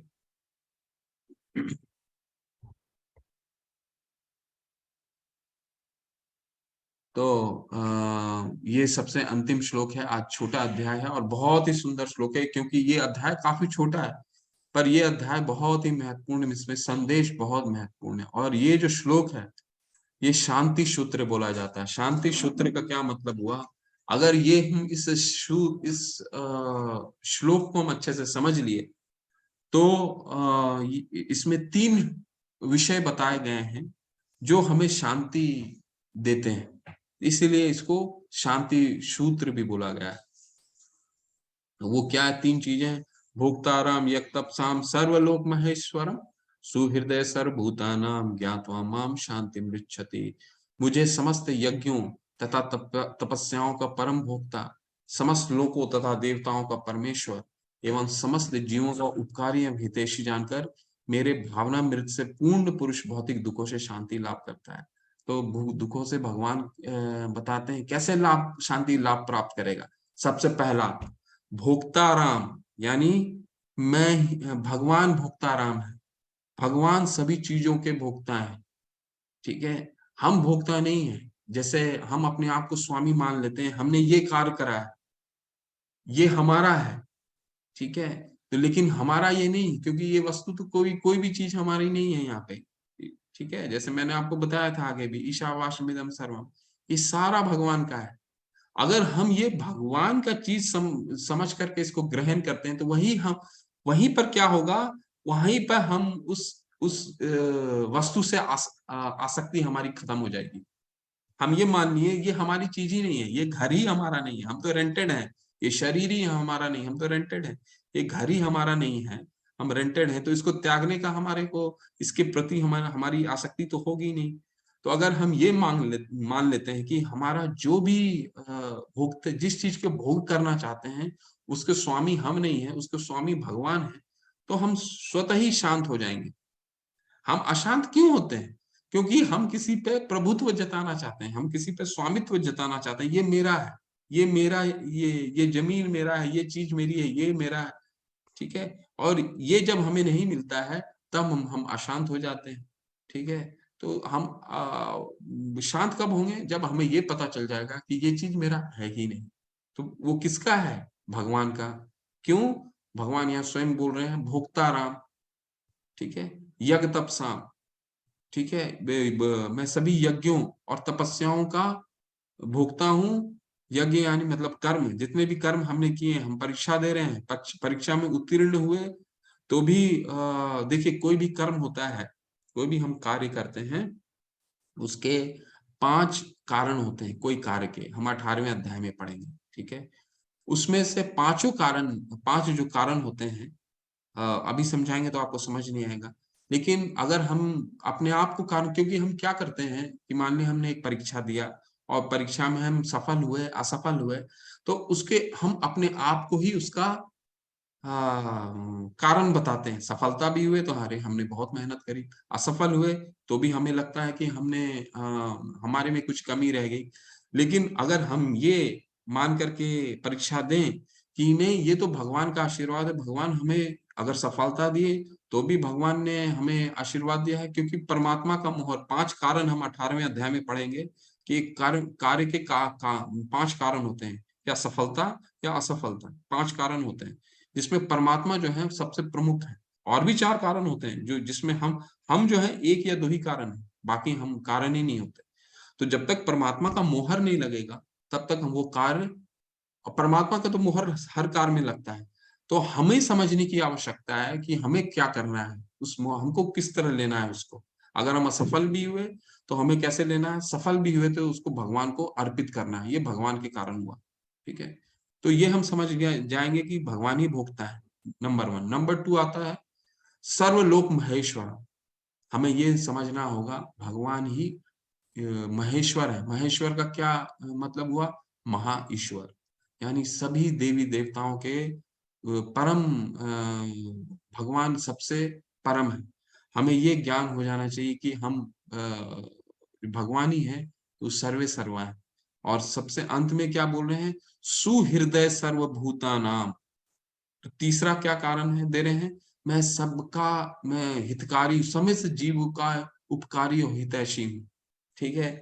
ठीक है, आपको जैसे आप एक उदाहरण के रूप में आप लीजिए कि आपसे कोई गलती हो गई, या फिर एक बच्चा को ले लीजिए, बच्चा कभी गलती करता है, तो उसको आप हमेशा देखिएगा कि वो ज्यादा परेशान नहीं होता है, क्योंकि उसको मालूम होता है कि मेरे माता पिता मेरे हितैषी हैं, वो मेरा देखभाल कर लेंगे, है ना। तो हमें भी ये अगर ज्ञान हो गया कि हमारे ऊपर में हमारे सबसे बड़े हितैषी हैं, अगर हमें सफलता भी दिए तो उसका कारण भगवान है, और असफलता भी दिए तो भी उसका कारण भगवान है, और हमारे भगवान हमें कोई संदेश देना चाहते हैं उस असफलता से, अगर ये हमें ज्ञान हो गया तो हम शांत हो जाएंगे बिल्कुल। तो ये 3 कारण क्या है, पहला भोक्ता राम, भगवान ही सभी कर्मों के भोक्ता हैं।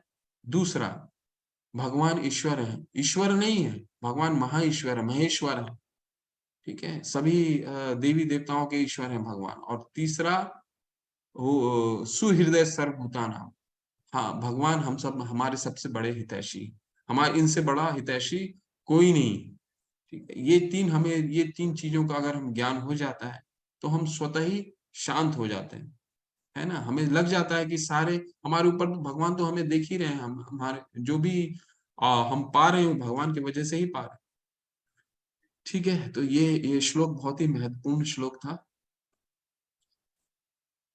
तो प्रभुपाद जी क्या, इस मानव शरीर का इसीलिए उचित उपयोग करें।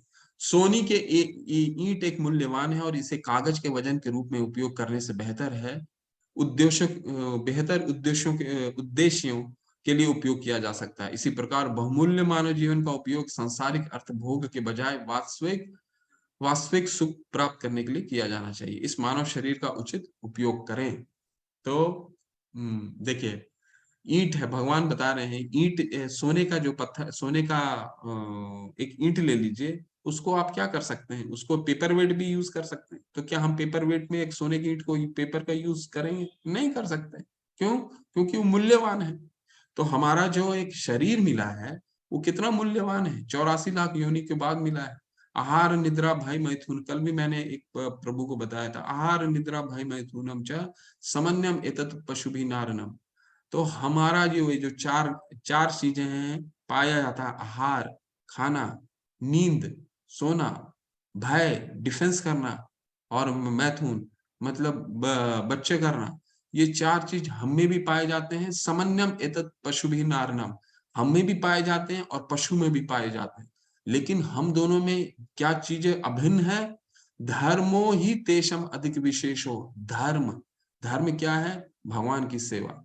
धर्म ही अधिक तेषम अधिक विशेषो, धर्मेन ही न पशु भी नारणम। यानी धर्म ही हम दोनों को, पशु और हमको अलग करता है, और नहीं तो हम पशु के समान है।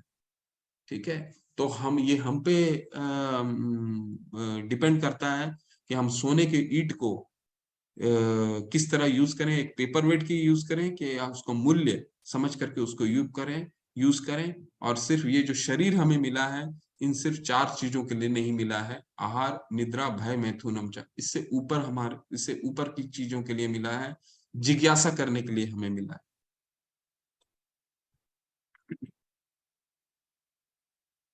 प्रभुपाद जी क्या कहते हैं इस अध्याय के बारे में? यह पांचवा अध्याय कृष्णा भावनामृत की, जिसे समन्वयता कर्म योग कहते हैं, व्यवहारिक व्याख्या है।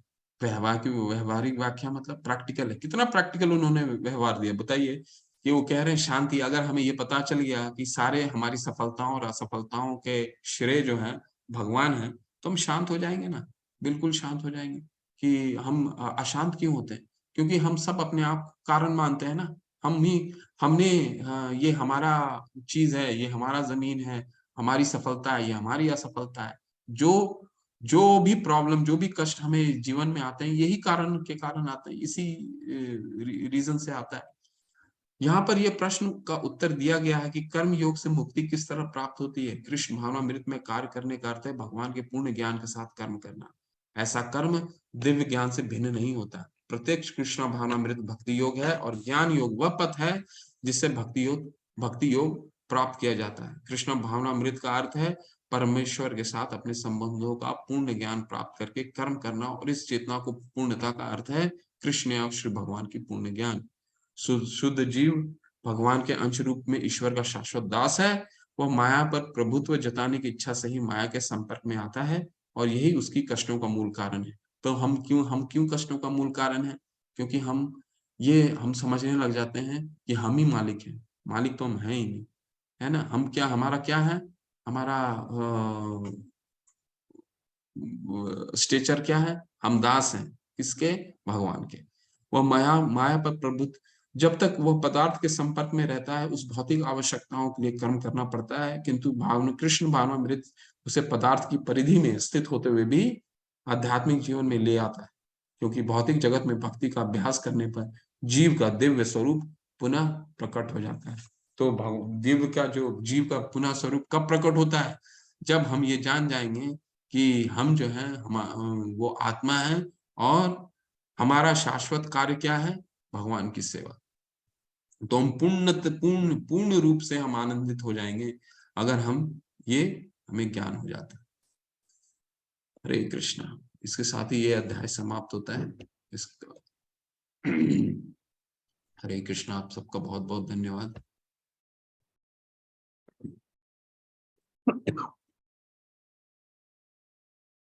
सबका कोई प्रश्न है तो पूछिए।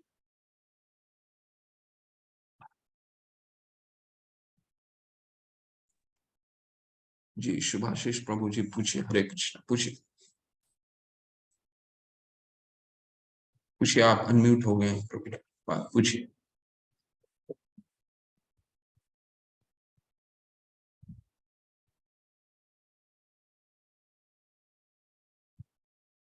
हरे कृष्णा प्रभु जी।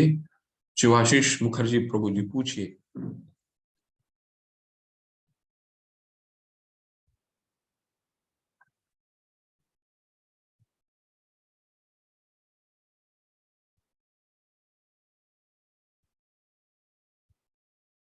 मानसी माता जी, पूछिए आप।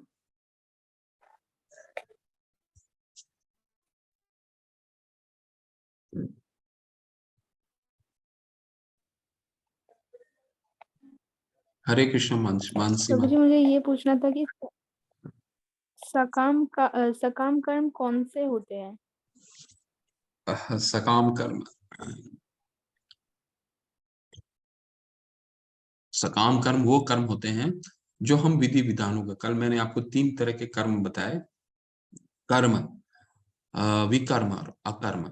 जो कर्म होता है या उसको सकाम कर्म भी बोलते हैं, वो कर्म जो हम विधि विधानों के द्वारा करते हैं, जो शास्त्रों में अनुमोदित है, उसको उसके पालन करते हुए जो कर्म करते हैं उसे कर्म या सकाम कर्म बोलते हैं।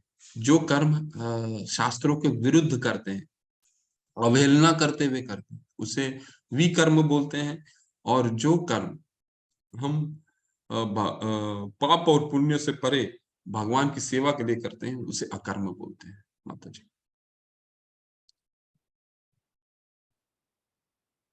जी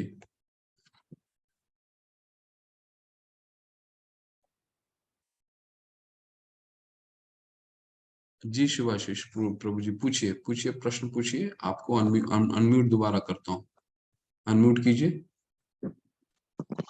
जी, हरे कृष्ण प्रभु जी, मेरी आवाज आ रही है आप तक? बिल्कुल, हरे कृष्ण, बोलिए बोलिए। जी जी प्रभु जी, मेरे 2 सवाल हैं। एक तो पहले जो मैंने आपसे चैट बॉक्स में भी पूछा था शुरुआत में, जो था कि अगर जैसा कि आपने कहा था कि भगवान का जो शरीर है वो अगर दिव्य है, तो जाहिर सी बात है, उसमें ही मैंने लिखा था कि अगर वो दिव्य है और उसका कोई रूप ठीक से हम जांच या अंदाजा नहीं लगा पाते, तो जो चित्र हम सामने रख के भगवान की आराधना करते हैं वो कहाँ तक जस्टिफाइड है? क्योंकि अगर वो दिव्य है तो उसका तो कोई निकट रूप होना नहीं चाहिए, राइट? बिल्कुल प्लीज जरा रूप, उसको।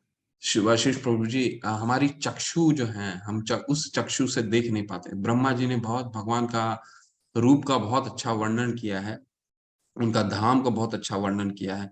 देखिए, हम उस रूप को जब तक नहीं देख पा, हमारी जो इंद्रियां हैं, हमारे में 4 दोष पाए जाते हैं। सुभाषिष प्रभु जी, आप इस चीज को अच्छे से सुनिए। हमारी जो इंद्रियां हैं वो अपूर्ण है, हमारी जो सेंसेस हैं वो इनकम्प्लीट है। कैसे? हमारी देखने की एक शक्ति होती, ठीक है, हम कुछ दूर तक देख सकते हैं। क्या हम पीछे अपने देख सकते हैं? नहीं देख सकते। तो पीछे क्या कोई चीज नहीं है? है। तो हमारी इंद्रियां अपूर्ण होती, नंबर 1। नंबर 2, क्योंकि हमारी इंद्रियां अपूर्ण होती हैं तो हम जल्दी भ्रमित हो जाते हैं। बहुत ही जल्दी हम भ्रम में आ जाते हैं। क्या हमें कोई बोल देगा कि भाई आप 1 किलोमीटर में आपका बहुत भीड़ लगा हुआ है, जबकि कोई भीड़ हो सकता नहीं नहीं लगा हो, तो हम बहुत जल्दी भ्रमित हो जाते हैं। ठीक है। तीसरा, वो भ्रमण के कारण क्या होता है, हाँ, हम हमारे हमारे में एक धोखा देने की प्रवृत्ति होती है। ठीक है।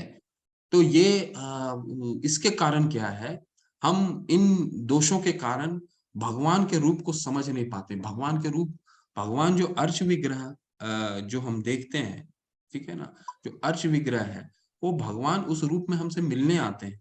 लेकिन हम हमको अगर भगवान को देखना है, अगर हमें अगर भगवान को देखना है, तो पहले तो हमारे को पूर्ण रूप से समर्पण करना होगा, तब हमारे को भगवान हर तरफ दिखेंगे। प्रहलाद महाराज को, प्रहलाद महाराज जब उनके पिता हिरण्यकशिपु बोलते हैं उनसे कि तुम्हारे, जब उनको बांध देते हैं, खंबे में जब बांध देते हैं, तो उनको जी जी। बोलते हैं कि क्या तुम्हारा भगवान यहाँ है? प्रहलाद महाराज बोलते हैं हाँ मेरे, क्योंकि उनको, भक्त को भगवान हर जगह दिखते हैं और रूप में दिखते हैं। ठीक है। हम, हाँ यहाँ पे है। क्या तुम्हारे भगवान खंबे में है? हाँ, तो खंबे में है। तो वही खंबे से इतो नरसिंहा परतो नरसिंहा यतो यतो यामी ततो नरसिंहा बहिर नृसिंहा हृदय नृसिंहा नरसिंह मदि शरणम प्रपदे। भगवान इधर भी हैं, भगवान उधर भी हैं, मैं जिधर जिधर जाता हूँ भगवान उधर है। ठीक है।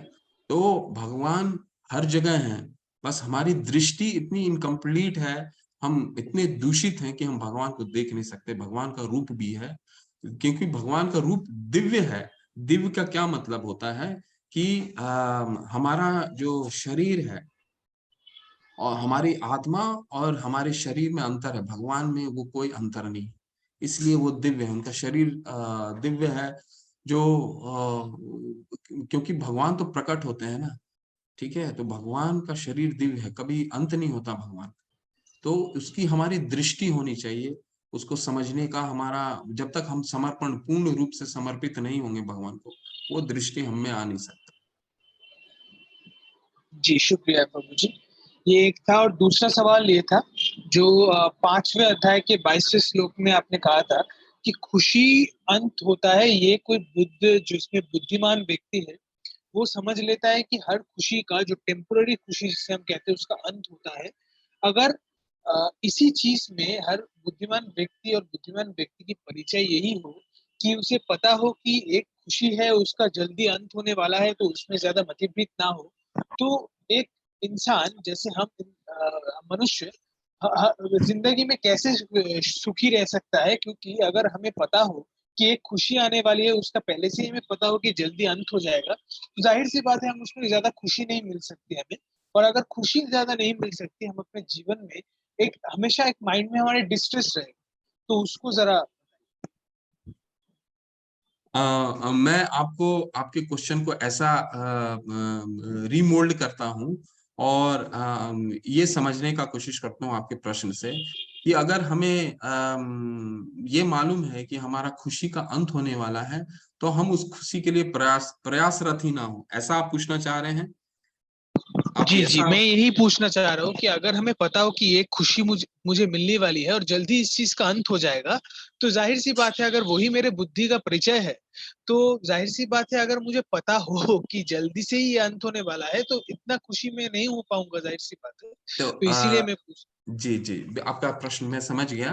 तो इसीलिए मैं आपका प्रश्न को रिमोल्ड किया, और इसको इसलिए भगवान ने क्या बताया, भगवान ने बताया है आपको देखना ही नहीं है कि आप कर्म के फल से और उसके असफलता और सफलता के बीच आपको जानना ही, आपको तो भगवान की सेवा करना है, क्योंकि फल तो आपको ऐसे भी, अगर भगवान आपको आपके फल के पीछे नहीं जाना है, फल तो भगवान को समर्पित करना है। ठीक है, 8वें अध्याय में भगवान बोलेंगे, अर्जुन को बताते हैं तो कि तस्मात् सर्वेषु कालेषु माम अनुस्मर युद्ध च, मुझे अनुस्मर, मुझे स्मरण करते हुए युद्ध करो। तुम्हारे हाथ में तो फल है ही नहीं, तो तुम उसको चिंता, तुम खुशी के पीछे क्यों भाग रहे हो, जब उसके खुशी तुम व्यर्थ ही अपना समय गवा रहे हो। तुम सिर्फ भगवान को सेंटर मान के अपना कार्य करो, और कार्य को कैसे करना है, कर्तव्य समझकर, अपना कर्तव्य समझकर। तस्मात् सर्वेषु कालेषु माम अनुस्मर युद्ध च, आप अगर अपना कर्तव्य समझ करके अपना कार्य करेंगे, आपका कर्तव्य अगर विद्यार्थी का है, ठीक है, हमारा कर्तव्य एज ए स्टूडेंट है, तो हमारा कर्तव्य क्या है, हमारा कर्तव्य ये है कि हम अपनी शिक्षाओं को, जो हम शिक्षा ग्रहण कर रहे हैं, वो जितना उत्तीर्ण से उत्तीर्ण कर, ये हमारा कर्तव्य है।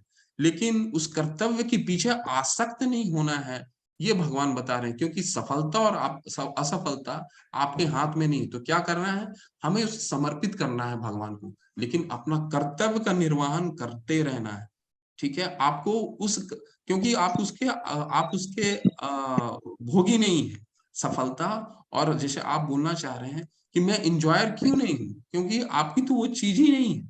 तो वही भगवान समझाने की कोशिश कर रहे हैं कि जिस दिन आपको ये पता चल जाएगा कि सारा भगवान ही भोगता है, भोक्ता राम यज्ञ तपसाम सर्व, यज्ञ यज्ञ कौन सा होता है, यज्ञार्थार्थ कर्मणो अन्यत्र लोको यम कर्म बंधन, जो भी कार्य हम भगवान की प्रसन्नता के लिए कर रहे हैं वही यज्ञ है, वही कर्म है। ठीक है, तो हमें हमें अपना कार्य जो है अपना कर्तव्य समझ करके करना है, हम उसके भोक्ता नहीं हो सकते, यही भगवान बताने की कोशिश कर रहे हैं। तो यही तो 29वां जो श्लोक है सुभाषिष प्रभु जी, यही बताने की भगवान ने, इसी का शांति सूत्र है। क्योंकि हम जब ये समझ जाते हैं कि हमने मेहनत करी है, इसका सफलता हमें मिलना चाहिए, खुशी हमें मिलना चाहिए, तो यहीं से तो प्रॉब्लम स्टार्ट होता है। ठीक है, तो जब बहुत हम बहुत समझ शुक्रिया प्रभु जी। जी जी, बहुत बहुत शुक्रिया। हरे कृष्ण। हरे कृष्ण। और किसी का कोई प्रश्न है?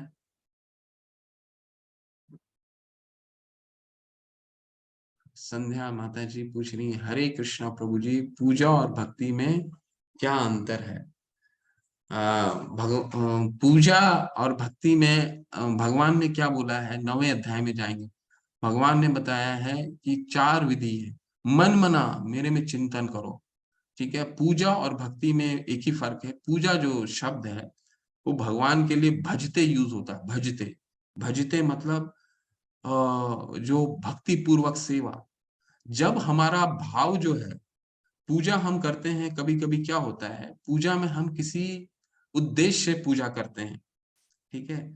लेकिन वही अगर हमारा भाव सेवा में परिवर्तित होता है कि हम यहाँ सिर्फ सेवा करने के लिए आए हैं, भगवान, हमें भगवान से कुछ नहीं चाहिए, तो वो भक्ति है, ठीक है। पूजा में हम क्या करते हैं, इसलिए भगवान के लिए हमेशा भक्ति शब्द या भजते यूज होता है, पूजा नहीं होता है। कि पूजा क्या होता है, पूजा में हमारा कभी कभी किसी चीज के लिए आसक्ति हो जाती है।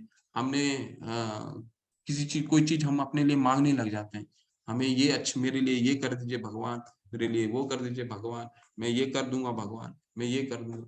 ये नहीं, ये पूजा हो गया। और भक्ति क्या है, सेवा, भगवान की पूर्ण रूप से शरणागति। सर्वधर्मान परित्यज्य माम एकम शरणं व्रज अहम त्वाम सर्व पापे बेहो मुक्त ईश्वामी महासुजा। 9वें अध्याय के 65वें, 9वें अध्याय के 34वें में और 18वें के 65वें में बहुत अच्छे से भगवान बताएंगे पूजा क्या है, भगवान में कैसे चिंतन करना है, बहुत ही सुंदर से समझाएंगे। तो यही फर्क है माता जी। पूजा जो है वो, उसमें कभी कभी हम भगवान के लिए पूजा यूज नहीं होता है, भगवान के लिए भक्ति यूज होता है, क्योंकि वहां पे भाव जो होता है वो सेवा कहा जाता है।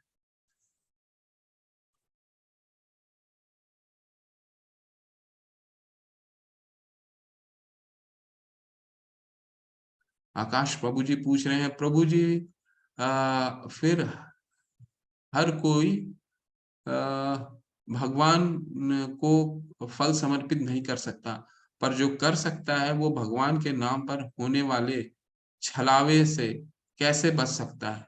तो आपको वो देखना हो, वो तो आपको भगवान को तो भगवान प्रभु, फिर कोई भगवान को फल समर्पित नहीं कर सकता, पर जो कर सकता है वो भगवान के नाम पर होने वाले छलावे से कैसे बच सकता है।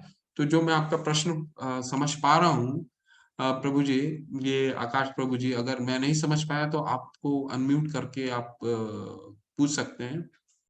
आप क्या पूछने की चेष्टा कर रहे हैं कि छलावे से हम कैसे बच सकते हैं, ऐसा पूछना चाह रहे हैं क्या आप? आप हैंड रेस कीजिए, मैं आपको अनम्यूट करता हूँ। छलावे से कैसे हम बच सकते हैं, ठीक है। छलावे से, छलावे से बचने के लिए आप सबसे पहले अपने आप को स्ट्रांग कीजिए, क्योंकि अगर दूसरे को पहचान करना है तो पहले तो अपना पहचान खुद बनाना होगा, तभी दूसरों को पहचान कर सकते हैं, है ना। जब आपको जब आपका थोड़ा भी भाव समर्पण का आएगा, सेवा का भाव, जिस दिन आपको ये लगने लग जाएगा, देखिए सेवा का भाव कब आएगा, सेवा का भाव तब आएगा जब आप कोई भी कार्य करने लग जाएंगे और धीरे धीरे आप जब हरे कृष्ण महामंत्र करते हैं, बहुत शक्तिशाली मंत्र है ये, मंत्र करते हैं तो धीरे धीरे क्या होता है, आप में वो थोड़ा ना थोड़ा आपका, देखिए हम तो कार्य करने जाते हैं अपने भौतिक, अगर जीवोपार्जन करना है तो आपको कार्य करना पड़ता है, कार्य करने जाते हैं, लेकिन आपकी विरक्ति होती है, आप कार्य से आसक्त नहीं होते। होता है ना, आप कार्य से बिल्कुल आसक्त हो जाते हैं। तो ये पहले अपने में वो क्षमता लानी पड़ेगी, पहले आप स्वयं थोड़ा सा विरक्त होइए, फिर सामने वाले को आप पहचानने लग जाइएगा। उसमें आप मिथ्याचारी और एक गुरु के बीच को भेद करने लग जाइएगा। ये गुण तो आप विकसित कर ही लेंगे अगर स्वयं आप, पहले आपको उसको फुट स्टेप पे चलना, अगर दूसरे को पहचान करना है, नहीं तो आप पहचान नहीं कर सकते दूसरे को, आप मिथ्याचारी को नहीं पहचान कर सकते हैं, क्योंकि वो भी शास्त्रों में निपुण होते हैं। ऐसा नहीं कि उनको शास्त्र का ज्ञान नहीं होता है, लेकिन कल जैसे मैंने आपको बताया, रूल ऑफ द लॉ और स्पिरिट ऑफ द लॉ, तो कानून तो जानते हैं लेकिन भाव नहीं समझते। तो उसको समझने के लिए आपको स्वयं को थोड़ा सा पहले आगे बढ़ाना होगा भक्ति में, थोड़ा सा आग्रह आगे स्टेप लीजिए और एक भगवान का माला स्टार्ट कीजिए, ठीक है। भगवान के अपने आप को थोड़ा सा समर्पित कीजिए, ठीक है, और अपना कार्य करते रहिए, जो आपका कर्तव्य है कर्तव्य करते रहिए, इसके बाद ही आप समझ पाएंगे। पायल माता जी पूछ रही हैं, प्रभु जी संस्कृत को कैसे स्ट्रॉन्ग करें? आप बहुत अच्छा संस्कृत बोल। नहीं नहीं माता जी, मेरा संस्कृत नहीं अच्छा, ऐसा नहीं है, मत बोलिए। और संस्कृत कल मैंने आपको बोला है, समझाया था कि तद्विद्धि प्रणिपातेन परिप्रश्नेन सेवया उपदेशन्ति ते ज्ञानम ज्ञानिनः तत्वदर्शिनः। सिर्फ और सिर्फ हमें भाव पकड़ना है। अगर हमें संस्कृत नहीं भी आता है, परपट पढ़िए, परपट, हमें भाव पकड़ना है। हम यहाँ ज्ञान देखिए, भगवान ने अपने 3 से लेकर के 5वें अध्याय तक पहुंच गए हम। क्या भगवान ने बताया? पहले अध्याय में भगवान तीसरे में क्या बताया? कर्म निष्फल कर्म करो। दूसरा में क्या बोला? ज्ञान अर्जित करो, लेकिन ज्ञान ऐसा होना चाहिए कि किसी को काटे नहीं, किसी को चैलेंज करने के लिए ज्ञान अर्जित नहीं करना है। हमको क्या चीज के लिए ज्ञान करना अर्जित करना है? भगवान को जानने में जो ज्ञान हमें मदद करे, ताकि हम उस ज्ञान के द्वारा भगवान के समीप जा सकें और हम ज्यादा अपने आप को शक्तिशाली बना सकें कि अपने फलों को भगवान पे अर्पित कर सके। ठीक है, तो हमें संस्कृत और हमें उस पे नहीं जाना है। पढ़ सकते हैं, पढ़िए, एक श्लोक को 2 बार 3 बार 4 बार 5 बार पढ़िए। और अगर कोई अच्छा श्लोक है तो आप बोलिए, मेरे साथ भी हम पढ़ सकते हैं। मैं एक बार रिपीट करूंगा, अगर किसी दिन भक्ति योग में आपको रिपीट कराऊंगा, अच्छा लगता है मेरे साथ 2 या 3 बार बोलिए, आपको अच्छा लगेगा। या नहीं बोलना चाहते हैं तो म्यूट में ही अपने, मैं एक बोलता हूँ, आप रिपीट कीजिए। ठीक है, बट संस्कृत अगर पढ़ने में कोई भी कमजोरी है, परपट पढ़िए, उसका भाव समझने की कोशिश कीजिए, वो इम्पोर्टेंट है। Philosophy is more important, philosophy ज्यादा इंपॉर्टेंट है। संस्कृत अपने आप आ जाएगा माता जी, पढ़ते रहिए, पढ़ते रहिए, पढ़ते रहिए।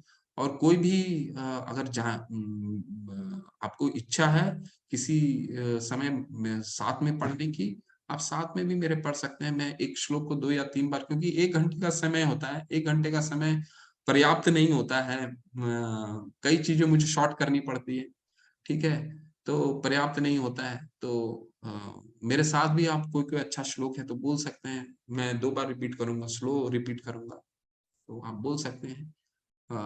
पढ़ते पढ़ते आ जाएगा माता जी, पढ़ते रहिए। सबसे इम्पोर्टेंट क्या है कि जो पीडीएफ आपके माता जी भेजते हैं आपके व्हाट्सएप में, उसका अध्ययन जरूर कीजिए। फिलॉसफी जानना हमारा सबसे सबसे मुख्य उद्देश्य होना चाहिए। फिलॉसफी समझना, फिलॉसफी बहुत जरूरी है समझना। क्योंकि गीता क्या है? गीता संस्कृत, हम जब भगवान के पास जाएंगे तो भगवान को श्लोक नहीं सुनाएंगे, भगवान को अपना भाव समर्पण करेंगे। ठीक है, तो अपना सेवा भाव जब लाना है, भगवत गीता क्या है? Bhagavad Gita is a way of life. तो हमारे को सेवा भाव लाना हो, सेवा भाव तभी आएगा तब हम ये समझेंगे, जैसे हमने 29वां श्लोक हमने पढ़ा ना अभी, भोक्ता राम जग तपसम, तो वो हमें समझना जरूरी है। पढ़ते रहिए, परपट पढ़ते रहिए और आ जाएगा, मतलब कोई बहुत ज्यादा मुश्किल नहीं। आप लोग तो अभी बहुत यंग हैं, हमारी तो उतनी स्मरण शक्ति नहीं है, बट आप लोग को बिल्कुल आ जाएगा, पढ़ते रहिए, कोई दिक्कत। खुशी माता जी, पीडीएफ आता है माता जी, आप देखिएगा। पीडीएफ नहीं आता है? बिल्कुल आता है, एक मिनट रुकिए।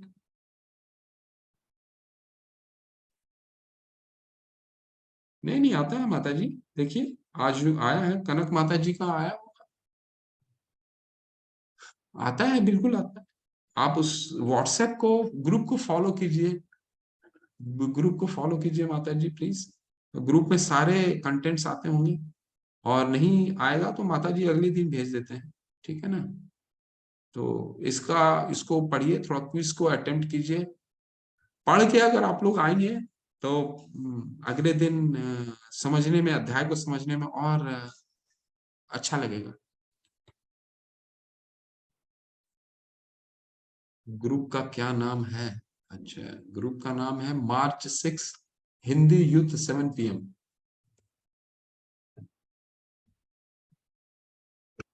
ठीक है, और किसी का कोई प्रश्न है? रह गया?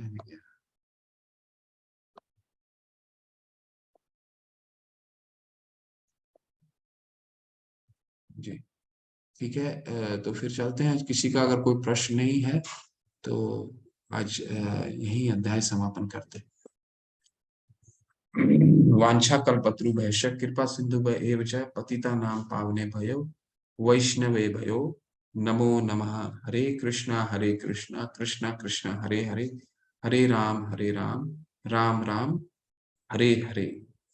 अनंत कोटि वैष्णव वृंद की जय, श्रीला प्रभुपाद की जय। हरे कृष्ण।